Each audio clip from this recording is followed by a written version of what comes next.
So hey everyone, welcome back to brand new vlog. ಬಾರೋ ಅಪರೂಪದ ಮುಳ್ಳಂದಿ. ಮೈಸೂರು ಹೊಂಟಿದ್ದನು, ಟ್ರೈನ್ದಾಗ ಹೋಗಿ ಜರ್ನಿ ತೋರ್ಸನೆ. ಯಾಕಂದ್ರೆ ಲೇಟ್ ಆಗೈತ್ರಿ, 10 ಮಿನಿಟ್ ಐತಿ. ಟ್ರೈನ್ ಹೋಗ್ತಿದ್ದೀಗ ನಮ್ಮ ಜೊತೆ ಬರೋಂಗ ನಮ್ಮ ಟಿಕೆಟ್ ಅಪ್ಡೇಟ್ ಆಗೈತ್ರಿ, ಗೊತ್ತಿಲ್ಲ ಅವ್ನು ಹೋಗಿ ಸರ್ಪ್ರೈಸ್ ಹೇಳ್ತಾನೆ ನೋಡ್ರಿ. ಹರಾಮಿ ಹೋಗ್ಬೇಕ. ನಿಮ್ಗೆ ಗೊತ್ತಿಲ್ಲ, ಟಿಕೆಟ್ ಅಪ್ಡೇಟ್ ಆಗೈತಿ, ಎಸಿದಾಗ ಬಂದೈತಿ.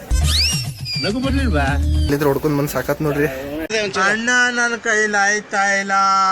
ಒಂದ ಖುಷಿಯಾಗೈತಿ, ಒಂದ ಇದು ತ್ರಾಸಾಗೈತಿ ನೋಡ್ರಿ. ನನಗಂತೂ ಈ ಜೀವನವೇ ಬೇಸರವಾಗಿ ಹೋಗ್ಬಿಟ್ಟಿದೆ. ಗೊರ್ಕಿ ಬಿಡತ್ತಾರೆ, ನಿತ್ಯ ಮಾಡಕ್ ಕೊಡುವಾರು. ಎಸ್, ಮೈಸೂರಿಗೆ ಬಂದೇವಂದ್ರೆ ಚಾಮುಂಡಿ ಬೆಟ್ಟಕ್ಕೆ ಹೋಗೋದು ಫಿಕ್ಸ್. ನಮ್ಮ ಹುಡುಗರು ನೋಡ್ರಿ ಎಲ್ಲ ರೆಡಿ ಆಗಿದಾರು, ತಳ ಹೋಗಿದಾರು, ಹೆಲ್ಮೆಟ್ ಬಿಟ್ಟು ಹೋಗಿದಾರು. ಯೂನಿಕ್ ವ್ಯೂ ಪಾಯಿಂಟಿಗೆ ಬಂದೆವು, ತೋರಿಸ್ತೇನೆ ಗೊತ್ತ್ರಿ ನಿಮಗೆ. ಅಂದ್ರೆ ಇದು ಬೆಟ್ಟದ ಹಿಂದಿನ ಸೈಡ್ ಐತಿ, ತೋರಿಸ್ತೇನೆ ಈಗ ನೋಡ್ರಿ. ನೋಡ ಎಷ್ಟು ಚಂದ ಅಲ್ಲ.